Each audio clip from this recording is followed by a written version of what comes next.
Hey there, everybody. This is Argie from the Ask Dr. Argie Courageous Conversations Connect series. I am Dr. Argie. I am the founder and CEO of Faith Inc., that stands for Family and Individual Therapeutic Healing, and co founder and CEO of Connections Matter LLC with my husband, Morgan E. Wilson Jr. Welcome. Welcome. I'm sorry, guys, we're a little late. I had a lot of other things going on earlier today in the office and just we fell behind schedule. So I do apologize, but we wanted to come on anyway. I'm a little low energy, so I'm going to have to ask for your support. You all know that we give you content, juicy topics, trending topics, and yes, some courageous conversations that hopefully connect. And because we ultimately believe that if you don't have the courageous conversations, then sometimes you can't have the healthy relationships. So all I ask you to do, this is Mindful Mondays, is STLC for me. Share, tag, like, and comment. DM someone, text them, let them know we're having a conversation. And remember, all month, the month is not over. So this is still July, and we've been talking about weathering the storm. Are you in the hurricane season of your life? Are you in the hurricane season of your life? What does that look like? And so I decided that we would talk about married in the middle of a storm. Give me some thumbs up, give me some smiley faces, some hearts. Let me know that you are out there. And I think this is a really important topic because think about it. Just because we get married doesn't mean the storm stops. Just because we're in a relationship doesn't mean that we're not going to ever be in the middle of a storm. And what does that really look like if we're married or in a relationship and the storm comes? Now, last week we talked about are we dating in the middle of the storm, right? We talked about whether you should or should not date. So this is taking it one step further. You've already passed the date. You've been dating. You're now married. You're in a committed relationship, and the storm hits. Well, what are the storms? Death. Somebody that you love dies. Divorce. You may have divorced in the past, and now that drama is coming back to haunt you in your new marriage. So you may be in a blended family. I'm going to integrate a little bit of that into this conversation because I find that blended families are on a rise, and yet children are at the highest risk of being traumatized sometimes in blended family scenarios because it's so complex, let's say. So that could happen. There could be financial fallout, right? Most people are 1-2 paychecks maybe away from bankruptcy. You're certainly an illness away from potential bankruptcy, right? So what does that look like? If the storm hits, you get sick, you don't have enough money, you may not have the insurance that you like, the deductibles are way too high, and now you're married and none of this is what you signed up for, but you are in the middle of the storm and you are married or partnered. Also, if you lose your job, all these things could potentially happen. And when they do happen, most of the time we're not really the best version of ourselves. We just aren't. Let's just go on and admit it. And I'm going to be fully honest and transparent because you all know that we believe here at Faith Inc. and Connections Matter that truth, trust, and transparency, well, that leads to transformational breakthroughs if you're willing.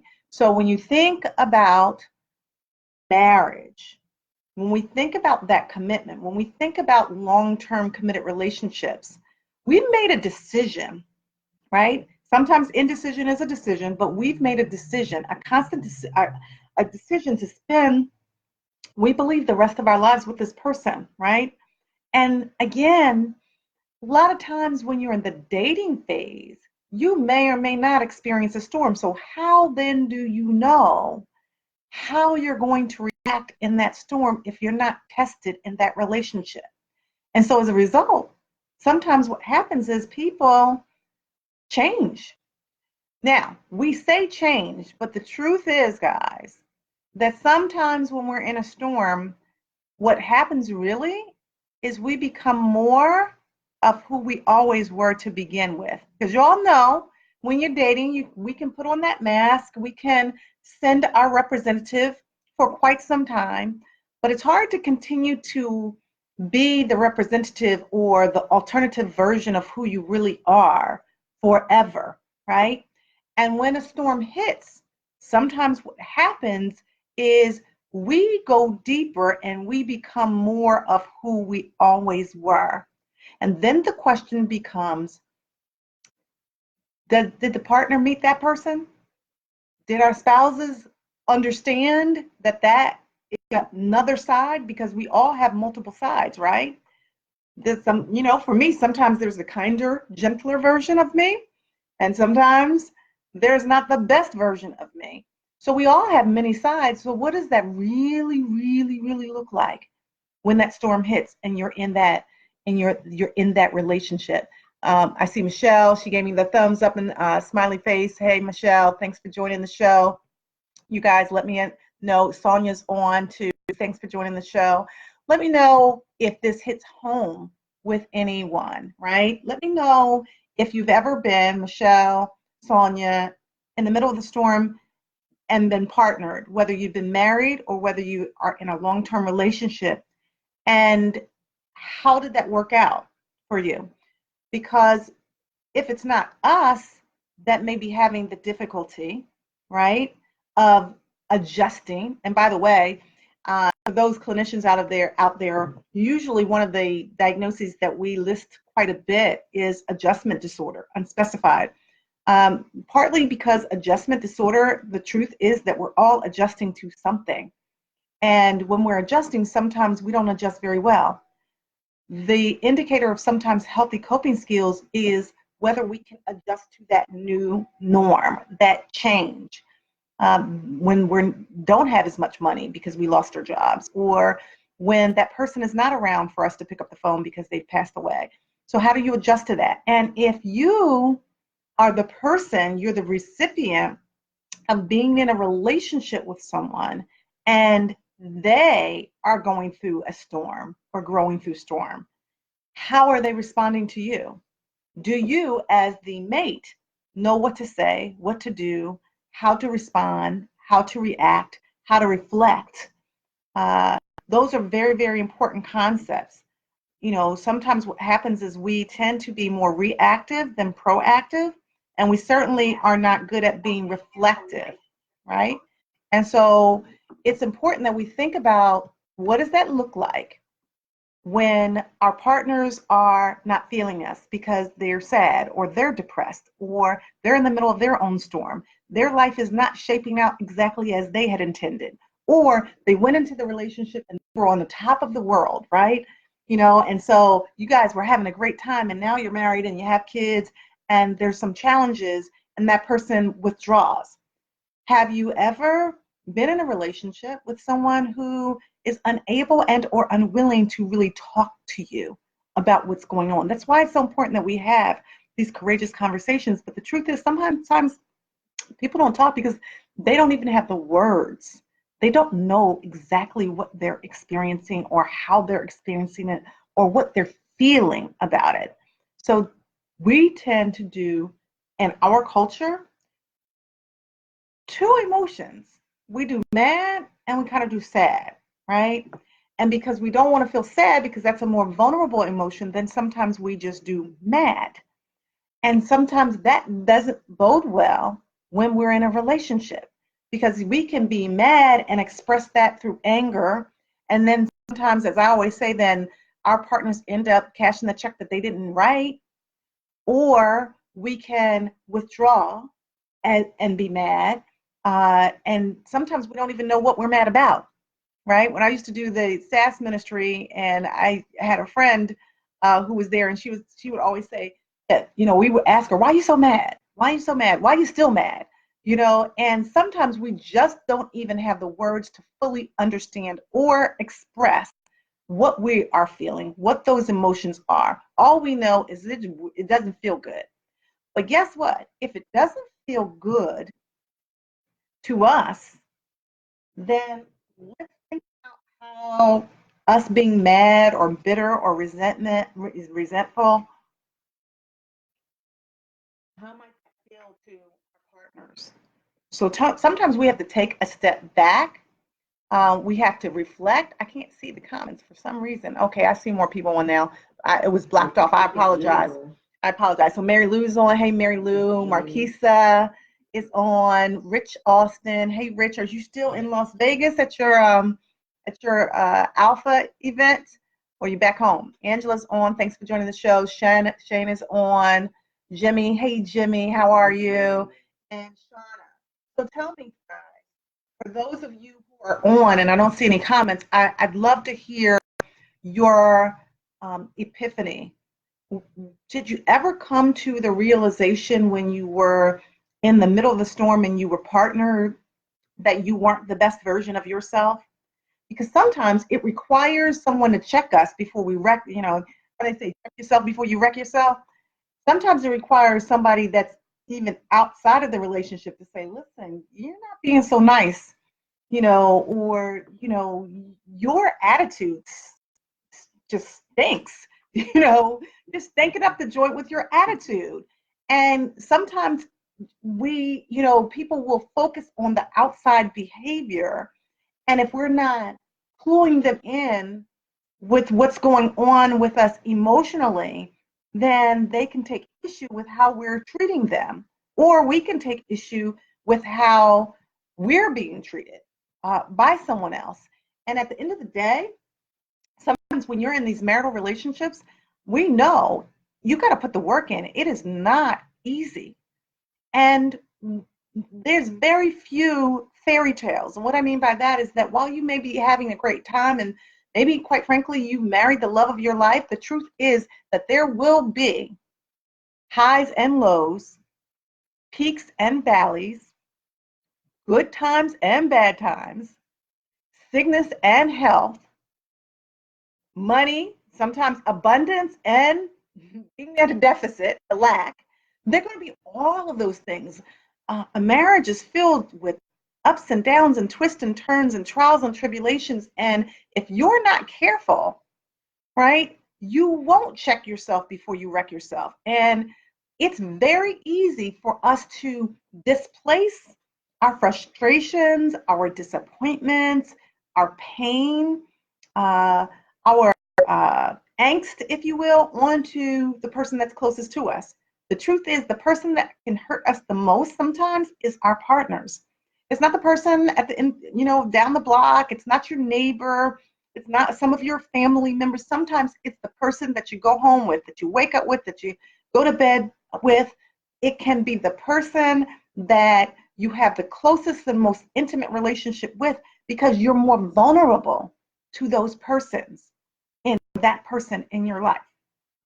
And quite frankly, unless you're polygamous, if you're married and you're partnered in your long-term relationship, then that's the person that you share the most intimate form of connection, which is your sexuality. Having that sexual relationship is a very, very intimate thing. And so it opens us up to these vulnerabilities, and then it also allows us to have a level of comfort to assume, quite frankly, that we can say what we want to say, do what we want to do, act how we want to act, and that is, quite frankly, misguided. And, I used to say when I taught an anger management class that the person that you don't want to treat like crap is the person you live with. So a lot of times the people in my class would say, well, that's the place, I need to let my hair down. I had a hard day. Well, you don't want to have the hard day and then come home and take it out on the person that you're supposed to love the most. Cherie is on. Hey, Cherie. Thanks for joining the show. Tell me if you're, Jimmy says word. Yes, doctor. Tell me what your thoughts are. Jimmy says open rebuke better than secret love.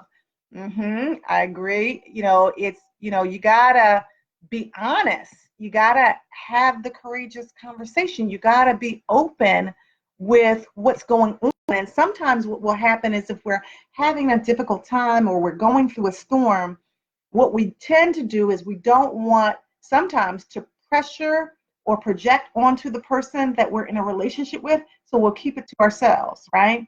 Or we'll say, I don't want to rock the boat. So I don't want them to think that, it's their fault. So I'll just keep it to myself. Well, the problem with keeping things to yourself is that, as we like to say, pressure bursts pipes, and every pressure point needs a relief valve. And so expressing how you feel versus holding it in will help the pressure to be released a little bit so that you're not taking that out on someone else, in particular, the person that you're in a relationship with. And then the question is, well, what do you do? I said, Jimmy says, I'm saving this. Excellent. This is that's unloving. When we think, we do a lot of unloving things sometimes, Jimmy, in our relationships. And again, when we think about our behavior, the only person that can change us is us. That's it. We can't change anybody else, and no one can change us. So I always ask people two questions when we're talking about changing, especially when we're in therapy. The questions are you willing and are you able? Because some people can be willing but not able. I see a lot of thumbs up and a lot of hearts. I see a lot of thumbs up and a lot of hearts on that. Some people can be willing, not able, and then some people can be able but not willing.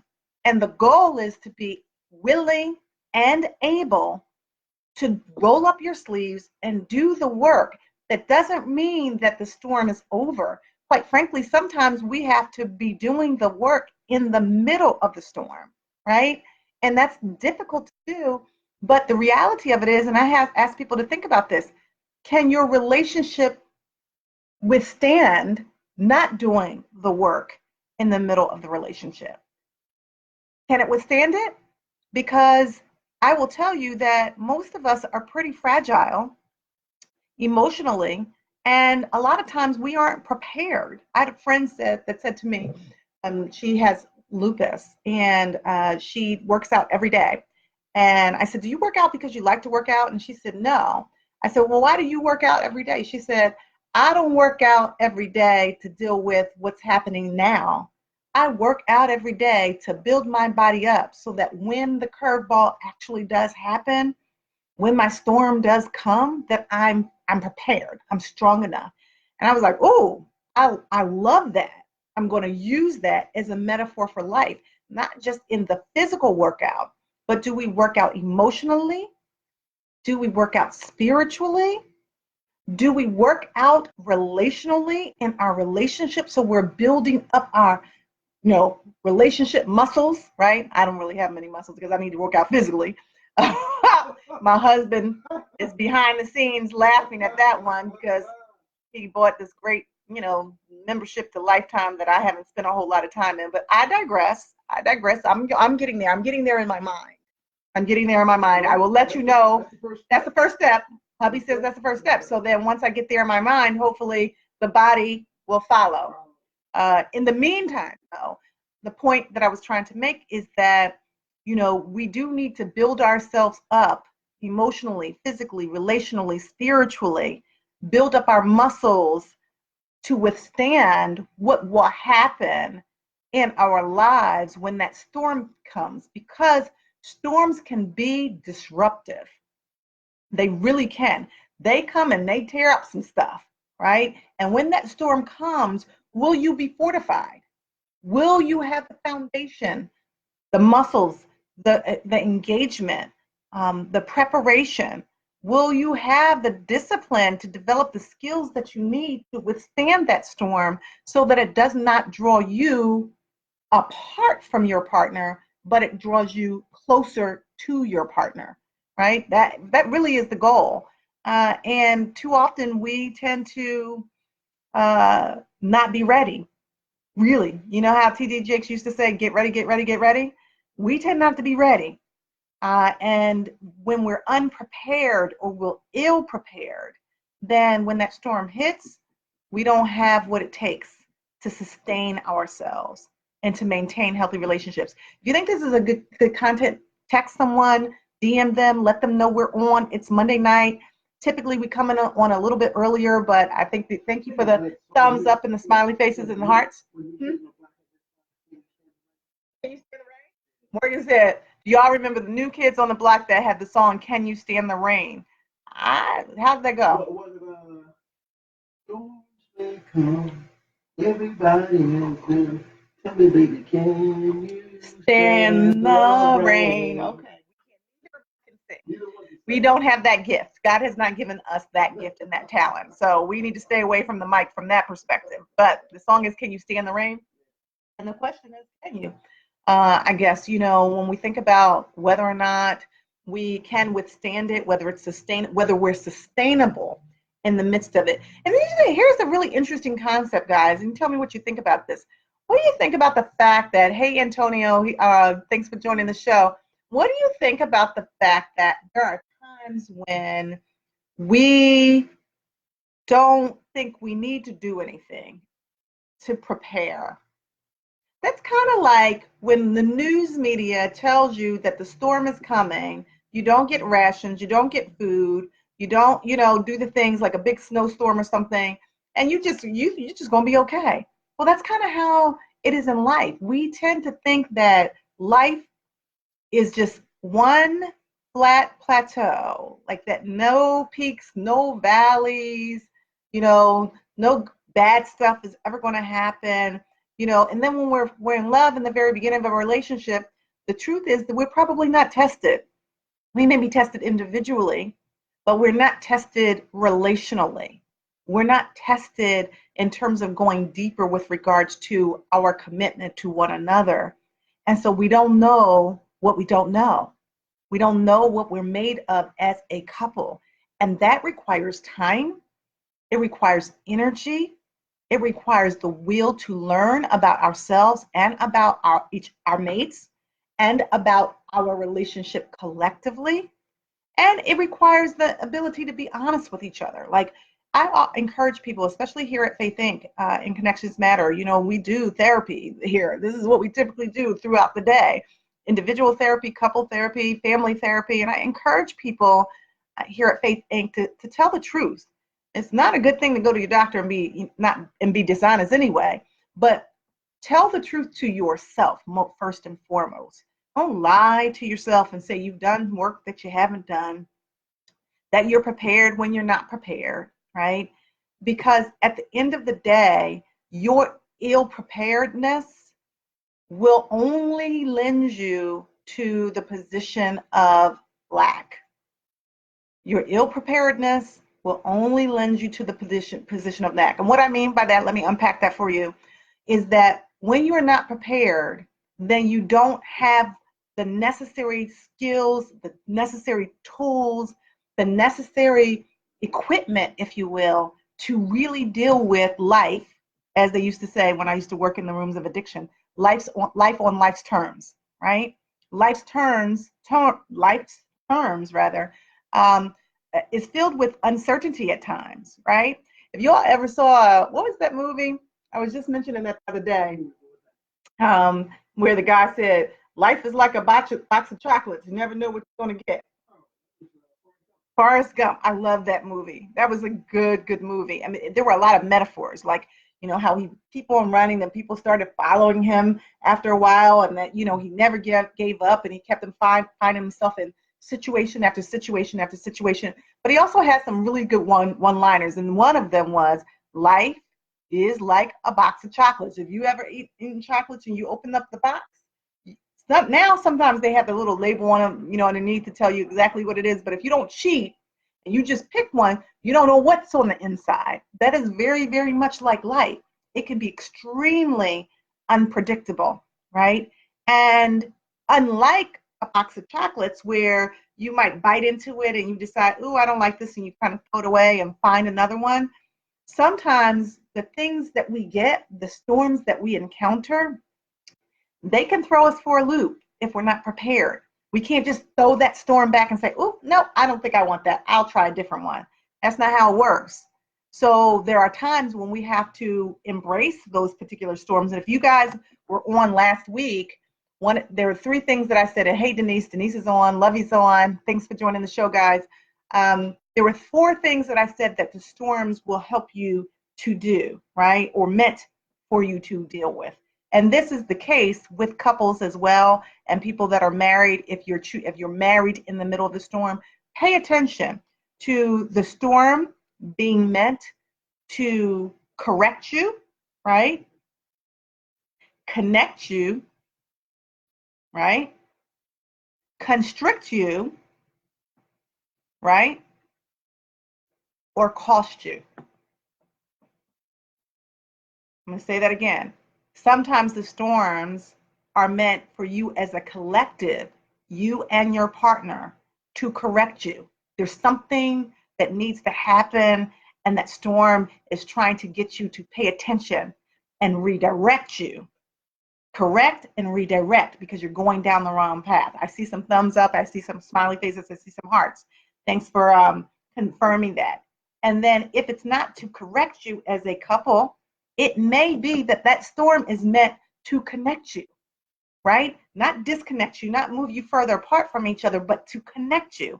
And if it is meant to connect you, pay attention to the meaning of that storm, right? Because the meaning of that storm may be really helpful for you with regards to what it is that is taking to you. God, the universe is taking you to another level. So it's meant to connect you. Oh, Maureen's reminding me to ask you guys to share. If you like this content, share, tag, like, and of course, comment. Tell me what your thoughts are. I know that I'm not the only person that's been in the midst of a storm. And also in our relationship, Morgan and I have been in the middle of many storms. And sometimes he's in the back, he's in the background talking about Lord, yes. And truth, trust, and transparency leading to transformational breakthroughs. The beginning of our marriage started out with my mother dying on November 28th, 2014. December 28th, 2014, we were saying I do. 30 days later, we were getting married. That dumped us both into January of 2015, and I am depressed. Morgan is wondering, well, whoa, you weren't depressed when we were dating. And he's like, this is kind of not what I signed up for, but he was in it, win it. And so he was willing to grow through the storm with me, you know, and then we were dealing with some other issues as well. And so, you know, God didn't say it was going to be easy. He said he would be with us, right? That's right. That's right. Morgan said, you know, he has a raspy voice. I don't know if you know if you hear him. He said, when you say for better or for worse, right? Or in sickness and in health, or to death do us part, you don't know when that worse, he said, is going to come. You don't get to decide. Yes, we need to plan, right? Because people don't plan to fail. They fail to plan. So you need to plan. But that doesn't mean just because you plan that all bets are off and you're never going to go through or grow through any storm. The storm is never going to hit you, or it's never going to come close to home. We don't get to always make that decision. So the goal is that we need to begin to fortify ourselves, to, you know, develop ourselves as a couple. So when that storm does hit, we're ready. We are ready. And so, hi, Liz, it's now Allen-Wilson. Yeah. You were saying that to somebody. Okay, Elizabeth. Hey. Elizabeth, my student from Drexel. Hey, Elizabeth, thanks for joining. So some people still say with Alan. Hey, KD. Is KD you on? Oh, I see her. Hey, KD. Hey, sweetie. How are you? I love you. I miss you. I can't wait to see you soon. I hope you're still on. Denise is on as well. So tell me, we've had some storms, Katie and I, for sure. And how's my nephew doing? I need to touch base with you. Joanne is on. Hey, Joanne. So, yeah, my sore. So here's the deal. You know, if this is true, if you guys believe this, that storms are meant to correct us, constrict us, connect us, and then the fourth one is sometimes storms cost us. They cost us something. Well, the question is, sometimes people ask, why me? Why am I going through this? Why do I have to incur this? Why do we as a couple, as a collective, have to endure this particular storm? And then the question, like the answer that I think kind of grounds us is why not you? Why not us? Because sometimes, as I've said over and over again, people are paying attention. Somebody's watching you, and they may be either inspired by what you're doing in the midst of that storm or repelled by how you handle that particular storm, right? And you much rather people be inspired than repelled. But that doesn't mean necessarily that you don't have to be honest. Sometimes you can say it can be a both and, guys. It can be like I'm in the middle of a storm and this is tough, and I'm having difficulty, or we're having difficulty. But don't just let the fact that it's tough knock you out of the ring. Get back up, get back in it, dust yourself off, make a declaration that you will grow through this, you will get through this. Every setback is a setup for a comeback, and declare that this will end. That's the issue sometimes. We think that the storm will never end. And we feel like, okay, well, if this is how it's going to be, then I didn't sign up for this. I don't want any parts of this. Well, the storm really is meant to teach us something, and it will end. Sometimes we check out before the miracle actually happens. And the miracle is when we get to the other side of the storm and we see that there's sun on the other side. We see that there's joy on the other side. We see that there's happiness on the other side. And then we get to tell our testimony. We get to say, we don't look like what we've been through. Hello. Isn't that a lot of us, right? And isn't that the beauty of it? That you get to turn your mess into a message and really turn that test into a testimony so that you can then impact other people. Isn't that the purpose of it?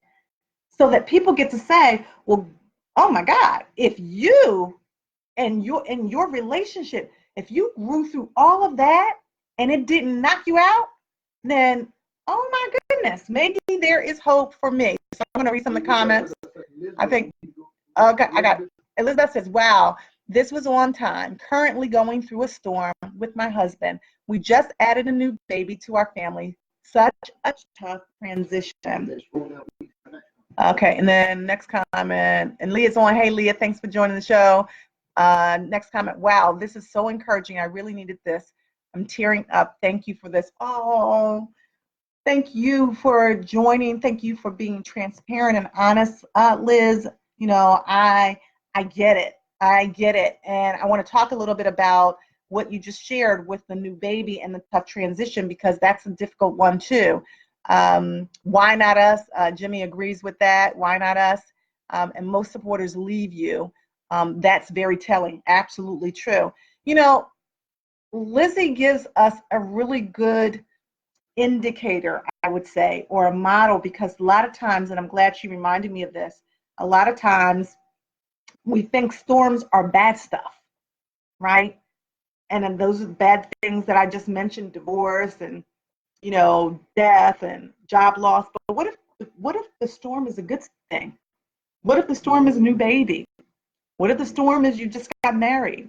What if the storm is you just got a job and you're dealing with a new job and a new baby and a new house and a new, you know, all these new things, these new norms, these new rituals, and it all comes at the same time. And here's the challenge with that most people are looking at you and saying, girl, please, you're blessed, right? But you know only, and I said this to my sister a little bit earlier, the bandwidth, only you know what your bandwidth is.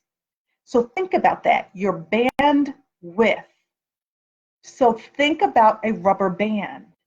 If you stretch the rubber band, right, and you can feel the tension in the rubber band, sometimes we're not so sure if we stretch it too much, will it actually lose its ability to function because it's stretched out too much, that it's no longer, it doesn't have that elasticity that it once did to hold something. And then what happens if we stretch it too much and it pops? Now we got to jerry rig it back together. It's certainly disruptive to the actual purpose of the rubber band. It doesn't allow it to function in the way that it used to function. Well, I want us to think of ourselves in some ways as rubber bands. it's important for us to note if the storm is stretching us, and the storms are going to come, and they may be good things or bad things. How much bandwidth do we really have? And sometimes we have to really pay attention to our internal well-being. And even in the midst of some of those good things or the bad things, we have to employ, if there's a new norm that we're dealing with, we have to employ new strategy, new coping mechanisms, new skills, new tools in our toolbox to withstand that disruption in our lives with both the good stuff and the bad stuff, because both can either make or break you. Ramona's on. Hey, Ramona, thanks for joining. Stretch to bandwidth, Jimmy said, it's stretched. Absolutely. It's very, very difficult, and sometimes we don't fully understand it, and here's where accountability partners can come in handy, right? Because sometimes we're not even where we can go so deep into whatever our goals are, whatever our aspirations are, whatever is going on in our own lives, that sometimes we don't even really see ourselves. We become numb to the drama, possibly, and trauma, right? Think about that. Think about if you've ever become numb to the drama and the trauma in such a way that you don't really fully understand what's going on the inside.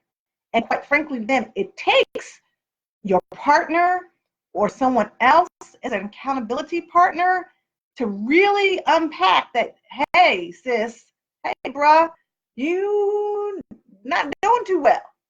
You got some stuff going on. You're pensive, you're being disruptive, or you're edgy, or you tend to slash out at people, your tolerance level is kind of short-tempered. If those things are happening, sometimes it requires somebody that loves us enough to tell us the truth. And the question then becomes, do you love yourself enough to listen, to hear it, to take wise and good counsel, right? Even if it's your partner, can you take a step back? Because sometimes it's hard to listen to your partner, right? Sometimes we can feel judged, or we feel like the person's being judgmental, or we just don't want to look bad with in front of somebody we love. But sometimes we have to step back and say, is this person trying to hurt me? You know how we say, are you helping to harm or healing the hurt? Ask yourself that question. Ask yourself to really go deep with discernment to determine whether or not you believe that person is helping to harm or healing the hurt. And if you land on the fact that their approach, they're trying to harm you, then that's a different conversation. But if you land on, though, they're healing the hurt, or they're trying to utilize their words to bring to your attention that you either are going down a disruptive path, or that you are so overwhelmed that the pressure is impacting you in a negative way that is actually being disruptive to your marriage or your relationship. And then, if that is the case, here's where I go to, you do not have to suffer in silence. You do not have to suffer without intervention. The thing that we have not gotten, many of us, is the memo that there are people that can help. Therapy actually works. Doing coaching, going to a coach or a spiritual advisor, that actually works. Sometimes we need someone outside of our system that is not subjective, that is objective, to create that safe environment for us to actually roll up our sleeves and do the work. It doesn't mean that you have to be in therapy for the rest of your life, but it does mean, as I say to people when they say to me, when they come and they say, well, how long is this going to last? And I say, well, how long did it take you to get in this situation? Right? Yeah, how long? So if it took you like 20 years, right? Then it's probably not going to be 20 days that you get to a place of healing. But as long as you are willing to roll up your sleeves and put the work in and embark on a journey of healing, you might be pleasantly surprised, the epiphanies, the awareness, the insight, the skills, the tools, right, that allow you to go deeper to fully understand what has happened, and then begin your journey of healing, right? And you'll be surprised at how that impacts not only you, but your entire community, because a healthier you means a healthier community. It means a healthier relationship. It means a healthier family. Because sometimes the truth is, while you're in the midst of a storm or even in your relationship, you may be the common denominator that is impacting the relationship in a negative way. 38 years. Who's 38 years? Jimmy's 38 years married? 38 years, Jimmy? Is that really? Wow. Congratulations. That's awesome. I'm tired at 66 years old. Yes, I can understand that. But we got to keep fighting. Um, we got to keep fighting for what is right. We have to keep fighting for what is authentically designed for us, right? We are designed to live an abundant life in every area, financially, spiritually, relationally, familially, in our marriages, with our children. That's what we're designed for. But sometimes we get tired. We get sick and tired of being sick and tired, and we may not feel like we get the support that we need. And sometimes that then impacts us in a negative way. You know, oh, yes, and divorcing is over. Oh, my goodness, I'm sorry to hear that. So that's the storm. That is the storm, Jimmy. Thank you for being transparent. Um, and here's the deal with that. You know, I I am not the person. I used to be a therapist who thought that if you came to my office, I had to fix you, right? I had to fix the relationship. You know, the show John Fixed My Life. I don't really believe that, because I don't think that people get fixed. I do believe that people get healed. And I do believe that then once people get healed and they begin to do the necessary work for them to be whole, at that time, then they determine what relationships are for them and what relationships are not. And I absolutely fundamentally believe that we are on this planet to be in the healthiest relationships that we possibly can be in. And unfortunately, sometimes there are people that we stayed in the relationship past our expiration date with, and for whatever reason, if they're not willing to grow, if they're not able to appreciate who we are, if they don't value us or respect us, or for whatever reason the relationship has just grown apart, then people have to make good adult decisions to preserve themselves. I definitely believe in self-preservation, and I believe that people need to make those decisions that are healthiest ultimately so that they can live their best lives. And too often people used to stay in relationships not because they were in love and in like with one another, because I definitely believe that people are in love or love the person, but like is underrated, and you need to love and like the person.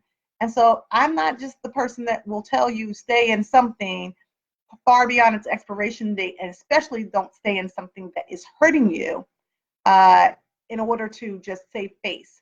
I think you guys heard me say that I don't believe that you need to stay in anything that is, whether it be a familial relationship or a marital relationship, a friendship, just for loyalty, legacy, or longevity. I don't believe that anyone needs to stay in a relationship for loyalty, legacy, or longevity. You know how some people say, oh, we've been in this relationship for so long, we're just going to stay in it. Well, it has to be serving you. You need to be honoring one another in order for that to make sense. Then sometimes people just loyal. I'm just going to stay in it because I'm just loyal to this person, no matter whether they're abusive or not. Nah, that's not working. And then legacy, I'm just going to stay in it just because this is what people in my family always did. They stayed in relationships long, forever, and that is our legacy, even if the person is abusive or the person is not honoring you. We need to do better than that. We need to really deconstruct why we're in relationships and then make a decision to not only be healthy ourselves, but make a decision to be in healthy relationships with one another. Ramona says, oh, Jimmy says, we both saw it coming 14 years ago. I got it. I got it. And sometimes, and this is why we have these conversations, Jimmy, around courageous conversations, right? Because sometimes people see it, but nobody says anything, right? And if you see it, then you got to say something. If you say something, then it's time to do something. And if you begin to embark on a journey of doing something, then you have an option. You have, there's some room for growth. But if nobody's saying or nobody's seeing anything, saying anything, or doing anything, then ultimately the relationship sometimes will deconstruct, decompose. Yeah, I saw Ramona's comment. We are designed to live in a blended. No, no, I see it, babe. I see. Ramona, I just went back to Jimmy because I was focusing on what he was saying. Ramona says, come on, be open and honest with yourself. Value who you are. I always say you would take insulin to make sure the blood sugars are regulated, but will avoid therapy to regulate and manage emotions. Absolutely. That's a good point, Ramona. You know, that sometimes we are a little afraid of therapy. We're not sure in terms of going deeper what's going to happen. But if the doctor said you got to take insulin because you got diabetes, or if they said that, you know, you've got to take your blood pressure medicine, you know, as you've gotten older, we typically will follow the doctor's orders, right? Yet, oftentimes we're too afraid to do the therapeutic intervention to unpack the layers and quite frankly, I'm going to be honest. Sometimes it'll make you cry. It'll make you sad. It may make you a little frustrated before you get to a place of glad, right, that you did it. But what's the alternative? Being angry and frustrated for life just for the sake of being in this miserable life for yourself? Like, if you are seeing it that way, nobody is designed for that. We are designed to experience joy and abundance and live our best lives. We're only here for a short period of time on this planet, and we have a dash. We have birth, death, and we have a dash. And of course, we have, if you're a believer, the afterlife. But while we're here on this planet, the question is, what are you doing in your dash? Are you living your best life in your dash? Are you leaving a legacy? Are you enjoying the journey? And if you're not enjoying the journey, what are the things that you can do to constrict, correct, or connect so that it doesn't cost you too much? Empty nest, Jimmy says, revealing, amen. Totally agree with this, Elizabeth said. Jimmy said, I feel you. For the kids, he says. Renina Paris says, thank you. I was looking for legacy, she says. Hallelujah. Jimmy says, glory to God. Feel it to heal it. Absolutely. In order to feel, you have to heal. And you can't heal what you don't reveal. And so that is my sort of, I guess, infomercial for therapeutic intervention. Let's do the work so that you can start feeling what's going on inside of you and unpacking it. It may make you cry, like peeling back the layers of an onion, but eventually you get to revealing and then ultimately healing. And then at that time, then you're open to the opportunities that are available to you to not only live your best life, but also to be in healthy relationships with others. That's why I'm here. I need help. Well, thank you for joining. I appreciate you always are like wonderfully authentic and able to share. And you are a model, Jimmy, and many of our other listeners on this platform are a model for being honest, right? We believe in truth, trust, and transparency ultimately leads to transformational breakthroughs, right? It's to be honest with yourself and your pain, because quite frankly, this is how other people glean from us and have hope as well that they can actually do this transformational work as well. And if we don't demonstrate it ourselves, then oftentimes people are feeling like, okay, well, I can't do this work. Well, that's not true. That's a lie from the pit of hell. We all have the same availability, maybe in a different context, right? And so if therapy is not for you at this particular time, there's self-help books, there's podcasts. Come the fall, going into the fall, we're going to be launching a podcast.